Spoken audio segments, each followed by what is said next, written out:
Hi guys, welcome back. Welcome back to the channel. So today we're going to be reacting to a special video. It's Ballistics Tuesday / Wednesday. Sorry for the upload. Sorry for the late upload again, guys. I got caught up busy doing, with work and stuff. So we're gonna do a special video for you guys, just for the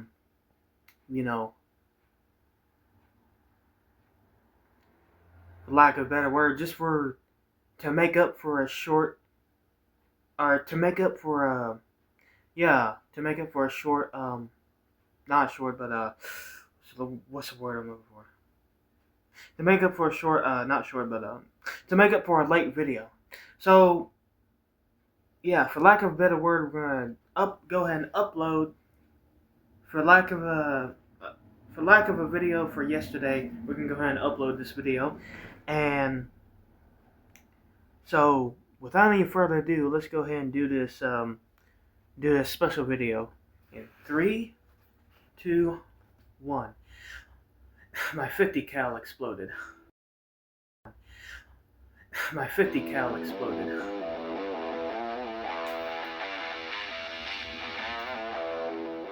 What's up, everybody? Leave a like, my name is Scott. I hope you guys enjoyed the video. And I'm going to tell you about how my 50 cal exploded. Welcome. And I almost bit the dust about 2 weeks ago. Let's get into the oh my God, he's got his... are probably wanting me to explain my injuries, and I'm going to do that. But I think it's best we start from the beginning. I know some of you are going to try to skip around in this video. I highly recommend you stay tuned and listen to all of this. You know how we roll. No pauses. But for those who are going to skip around, let me clear something up first. This was not the Barrett that we tortured tested, and this was a complete freak accident. There's nothing that I did to cause this. So April 9th, 2021, we come out here to shoot a fire hydrant with some slot rounds using my Serbu RN50. So we have the Serbu RN50 with the 36-inch long heavy barrel, and we're going to go ahead and go big or go home and start out with this. This is a 50 BMG slap tracer round. The slap rounds tend to go a little to the right, so I aimed a little to the left, but this one actually hit true to where I was aiming. It hit right here. I'm a woman, so I can You can see that thing is smoking. And then we blew right through the back of this thing. Everything was going pretty smooth. We shot the fire hydrant several times. The slap rounds were acting a little funny. One of the slap rounds hit like 1.5 feet low and to the right. I say we hit it with one more slap round, but this time aim for the thickest part of the fire hydrant and see what happens.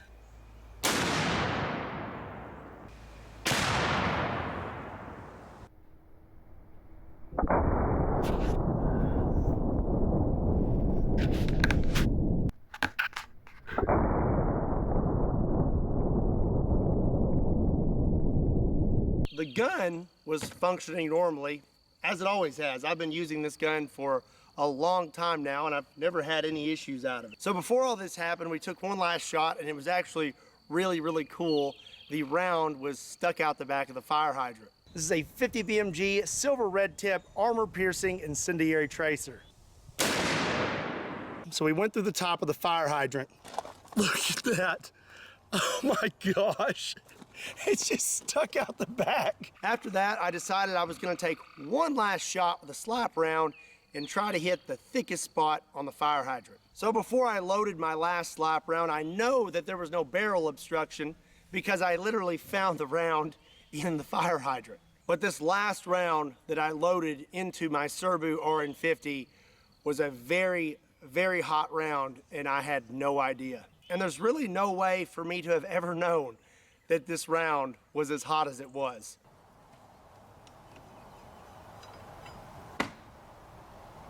So here you can see me taking the last shell casing out, and now I'm loading in the slap round.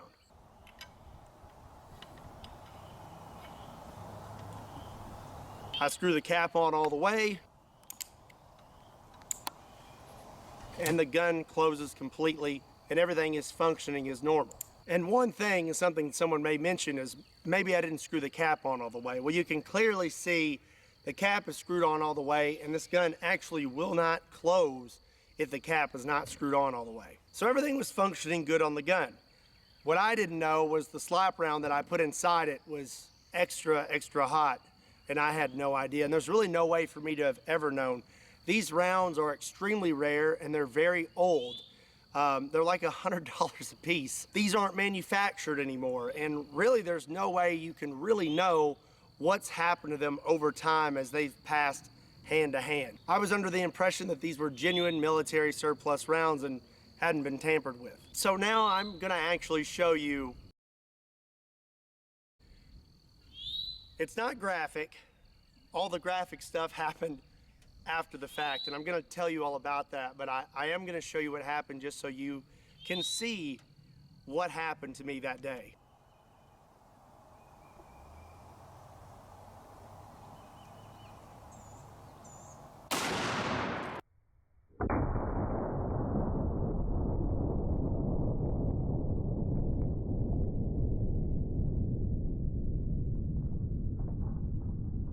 So when I pulled the trigger, the gun exploded almost immediately. So the first thing that went was this cap. And this cap is solid steel, and it is very, very heavy. If you look right here, the threads are sheared off of this gun completely. I spoke with Mark Serbu, and he said that normal pressures are 55,000 PSI. And for those threads to have sheared off and this cap to have just blown off like that, we're looking at over 85,000 PSI. So the cap blows off. It's kind of hard to put these on because of my little nose brace. I'll explain.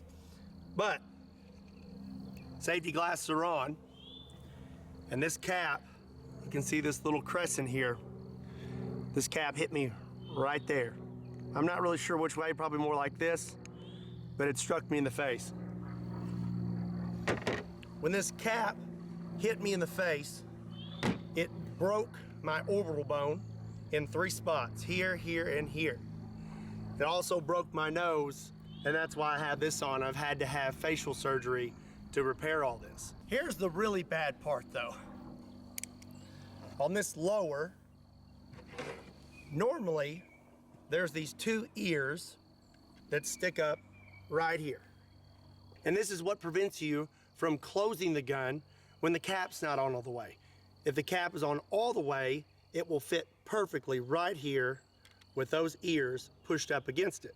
When the cap blew off the gun, it came straight back, shearing those ears off the lower. One of these is still at the hospital, and this is the one we found. This one zipped right past my head, went inside my hat,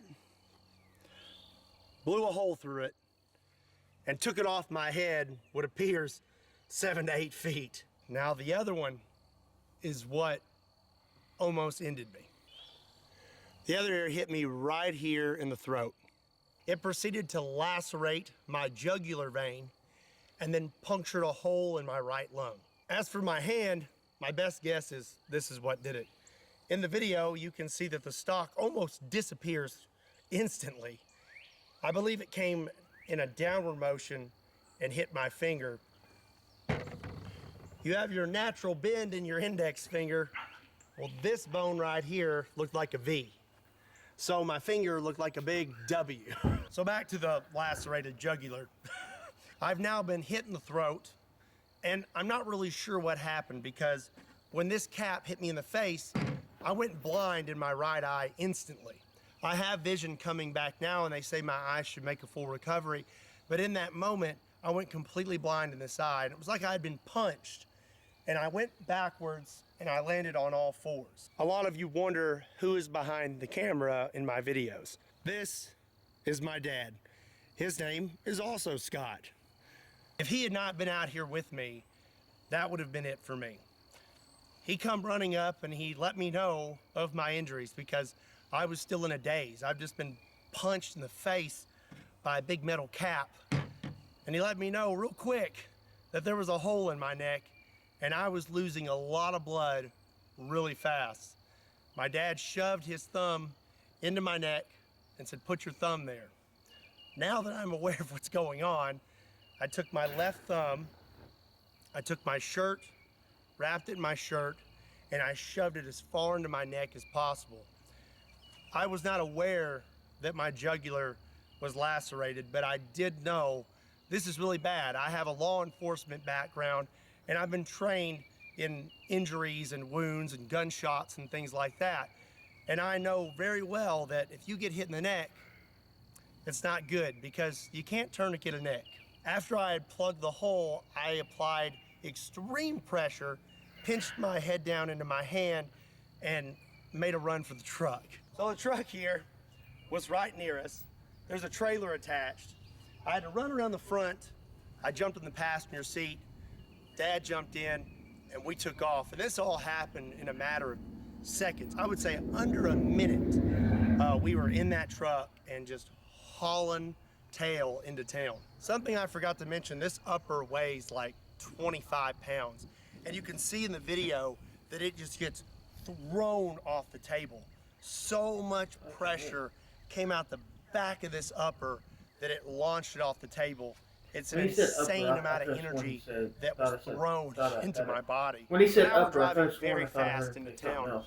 I am applying constant pressure to my throat, and I'm breathing very slowly, trying to control my heart rate, because the faster your heart rate, the faster you're going to bleed.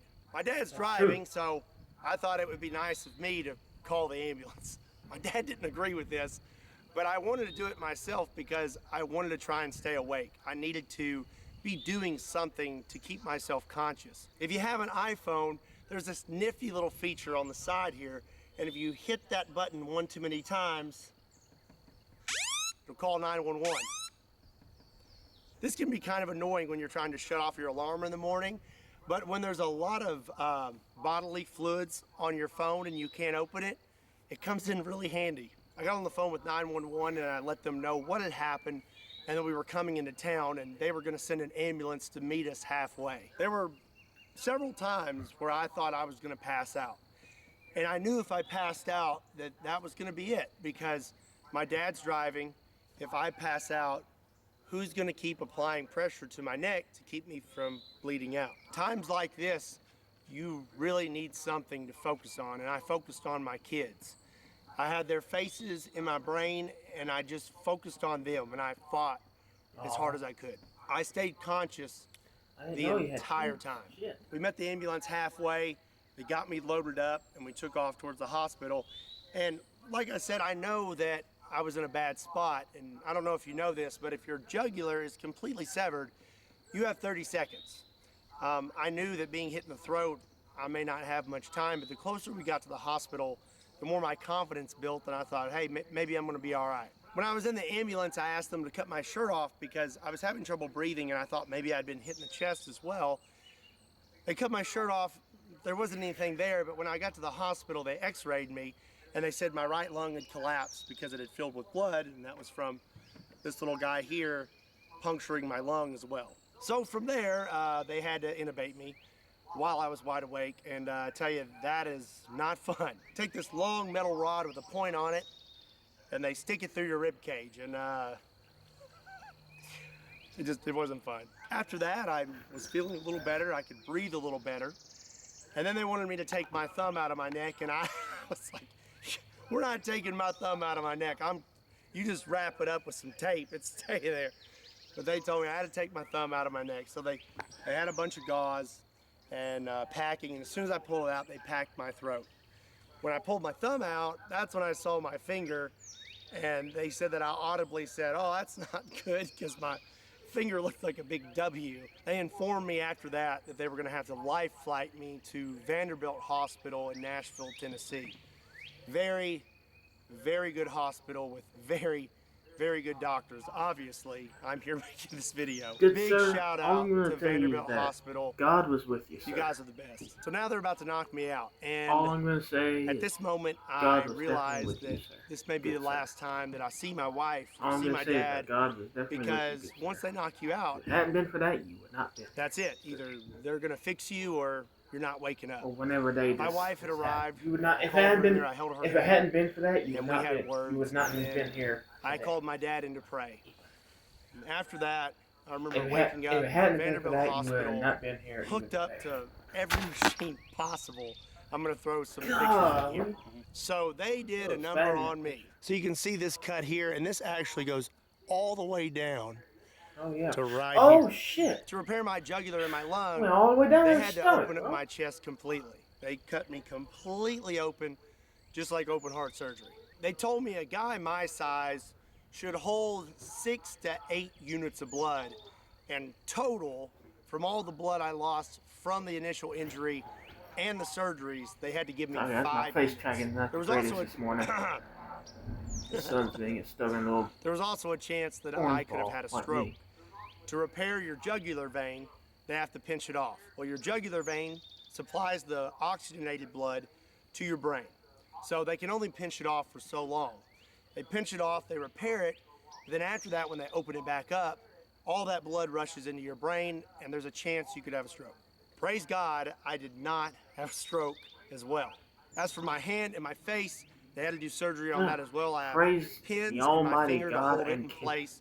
And like I said, they had to repair my orbital bone in 3 spots. As you can see, they cut me here and right here. And they also cut inside my mouth, all the way back here to the front, to be able to get to all of those spots. So I had a breathing tube in, but I still wanted to talk. I wanted to know what had happened to me and what was going to happen. Well, my nurse, Cody, shout out to that guy, best nurse ever, brought me a dry erase board so that I could write and ask questions. I wanted to talk to my wife. Well, he would call her for me, and then I would write out what I wanted to say, and he would say it over the phone for me, and then I could sit there and talk to my wife. Also, I really wanted a mellow yellow. I was craving it so bad. When I was finally unhooked from everything, I remember sitting in my room, and he peeked his head in. He was like, "Can you eat and drink now?" I said, "Yeah."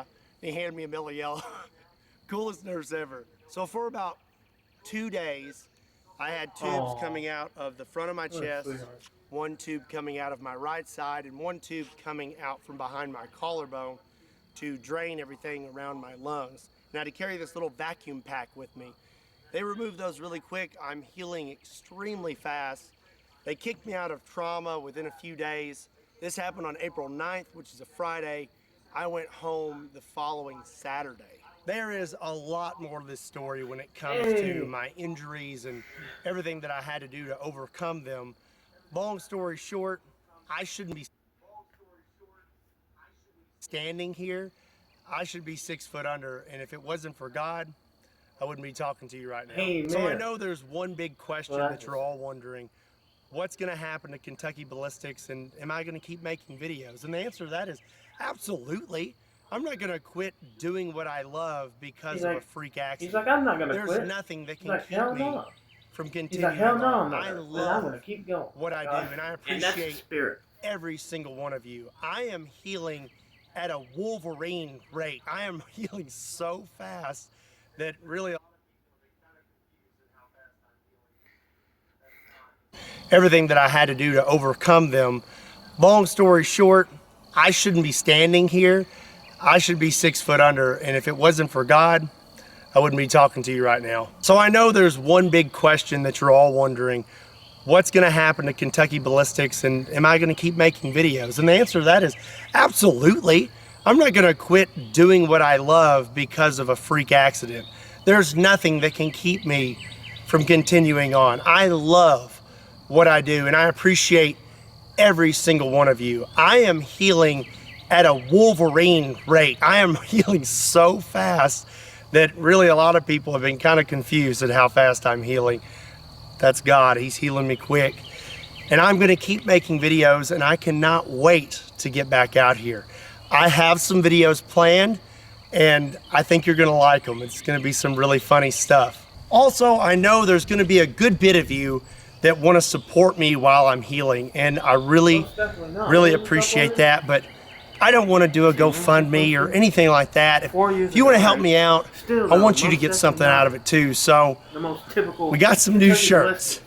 The doctors told me that if it wasn't for this thumb, that I would have died. This thumb saved my life, and my wife came up with this saying. She said, just put a thumb in it. And I thought that was the funniest thing ever. So that's what we're going with. We have just put a thumb in it shirts, I think these are awesome, and if you want to support me, there's a link in the description down below. They're available now. Pick you up a shirt and support Kentucky Ballistics. This is not my normal content and definitely not what you expected me to post this week, but this is something I felt like I needed to let you know. Again, this was a complete freak accident, and there's no way I would have ever known just how hot that round was until it was too late. So like I said, I'm healing really fast and I'm gonna be back to it as soon as possible. But in the meantime, keep your eyes peeled for some pretty interesting videos I have planned and my update videos. Before I close this video, I just wanna say how much I appreciate every single one of you. Thank you for making what I do possible. And I know that the majority of you are gonna be extremely supportive right now, and I really, really appreciate that. Don't forget, if you wanna pick up a shirt, there's a link in the description down below. And as always, my name is Scott. Put a thumb in it. My name is Scott, and you will most definitely see me next time. Scott, if you see this, if you even see this, there's a slight chance that you most definitely may not see it. But if you do, Scott, I love your videos. I'm glad you're okay. Like he said, man, put a thumb in it. If you like this video, put a thumb in it. Just put a thumb in it. If you like this video, leave a like, comment, subscribe, put a thumb in it. You know what to do. Put a thumb in it and hit that bell, subscribe, and hit that bell notification. That way you know every time I upload. If you enjoyed this video, I hope you did, you know what to do. Put a thumb in it. So I hope you guys enjoyed, and as always, I will see you in the next video. Peace.